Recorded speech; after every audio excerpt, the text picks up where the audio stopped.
What is going on, guys? It's your boy Cowie Crasher here, bringing to you today another moto vlog. So today's topic is going to be, what is the best starter bike? Now I want to start off by saying that there is no right or wrong answer to this question. There's just my experiences, what I went through, what I started on, so on and so forth. So you may agree, disagree, but again, there's going to be no right or wrong answer, and this is also only going to cover sport bikes. So I don't know much about Harleys. I've only ridden one in my entire life. I started on a 600. I started on a 2007 Yamaha R6.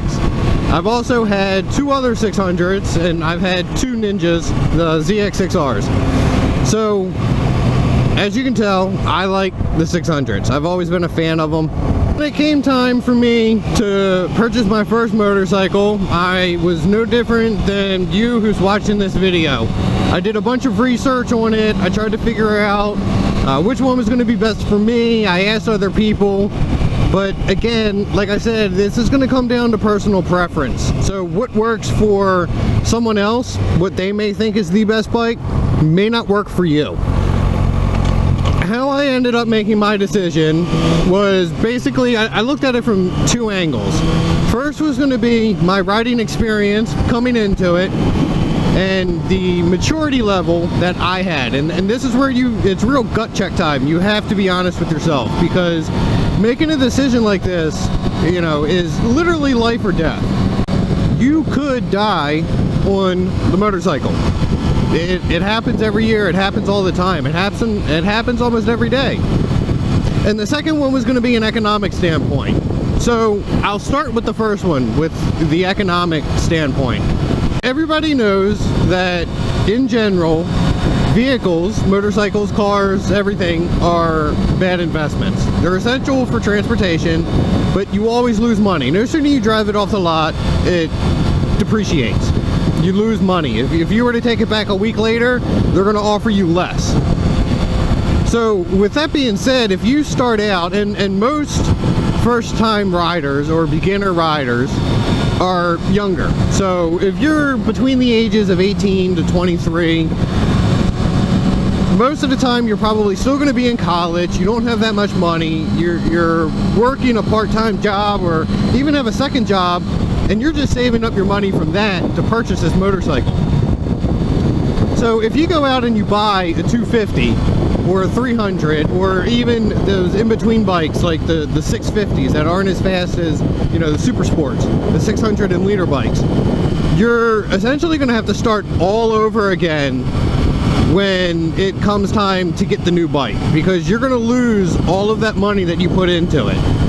When it comes to selling motorcycles, you're going to be extremely lucky to just walk away breaking even. You know, if you can make a little bit of money, you know, if you can turn around and make, you know, $500 to $1,000 when you sell your motorcycle, take that deal every day and run with it, because that's essentially going to pay, you know, if you do a down payment on your next bike. Just looking at it from an economic standpoint, you know, it doesn't make much sense to start on a 250. Now, like I mentioned, I did this from two angles. First was economics. Second was my maturity level and my experience. I've mentioned this before. I grew up on dirt bikes and four-wheelers, riding in general, you know, so I came in with experience. Also, personally, I've had friends that have passed away on motorcycles. I had a very close family member, a cousin, pass away on his motorcycle when I was in high school. So I came in with extra respect for this machine, and that's what lacks a lot when it comes to first-time riders. And the big difference between them being on a 600 or a 250 is just simply the power. When you're on a 600 and you crack into the throttle, you're easily going to be doing 100 miles an hour. If you crack into the throttle doing that on a 250, you're going to be doing 50 or 60. So if something goes wrong when you crack into the throttle on your 600, you could die. But if something goes wrong and you cracked into it on your 250 or your 300, you could potentially walk away from it. You're not going to be going as fast. There's a lot more forgiveness. There's a lot more room for forgiveness on the 250s and the 300s as compared to the 600 and the leader bikes. And that directly ties into your maturity level. And this is what I said, where you really need to be honest with yourself. It's gut check time. You're about to go out, you're making a big boy, big girl purchase. You know, you're going to be purchasing a motorcycle. You could potentially die on this. So if you know that you're a show-off, you're a showboat, and you've already got ideas to record videos of you doing 180 miles an hour down the highway, do not get a 600, please. I personally saw what the death of a family member did to his parents, to me, to other family members, his girlfriend at the time, and it was horrible. And I could never, ever imagine doing that to my family. If that's what you think of when you get a motorcycle, is just how fast you can go, and oh well, you know, my buddy started on a 1000, so what? You know, I've seen people start on Boosas, and it was the dumbest thing ever. But you know what? If they have the riding experience, they may be able to get away with that. When you're making a purchase with a motorcycle, especially, you know, the street bikes, the super sports, you want to leave your ego at the door. You know, so many people make that, you know, argument that, well, you know, my buddy started on it and I'm going to be riding with him, and so on and so forth, so I'm just going to start on 1000. Yeah, that's the worst thing you can ever do.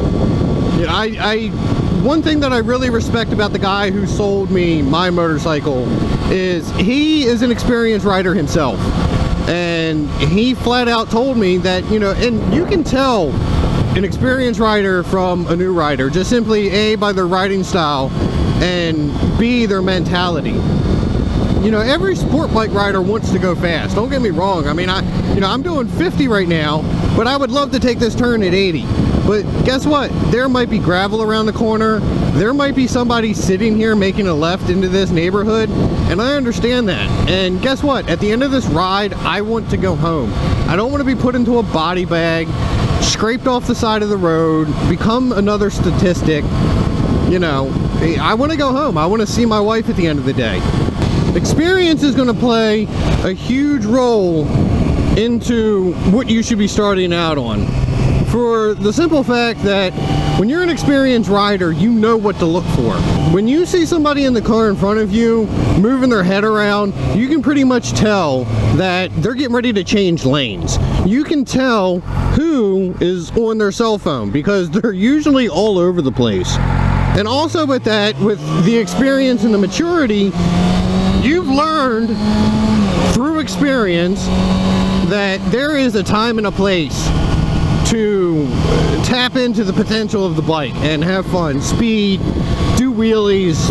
There's a time and a place. You know, right now it's midday, so now is not the time for me to practice my wheelie skills or to start flying up and down Telegraph Road. It wouldn't be too smart. You know, look, I mean, if I was to just take that left around that car, I would have ran into the back of that blue truck as he illegally crossed that yellow line, so he didn't have to hit the brake because that person was making a right into their community. Something as simple as that. And the only way that you're going to get that is through experience. And if you want to see a prime example, this is why I love Snowcat's videos, because he points out all of the dumb shit that we as motorcycle riders see on a daily basis. You know, the people making those illegal turns, randomly slamming on their brakes because they're on their cell phone and they're about to miss their turn, instead of just going up one more light and making a legal U-turn and then coming back. Nope, they would rather slam on the brakes and potentially have me run into the back of them because they had to make that turn at that exact moment. Like that right there. Didn't even use a turn signal. Just, I'm making a right. Fuck them. They'll stop. And that's why having the experience and having the bike to match that experience is so important.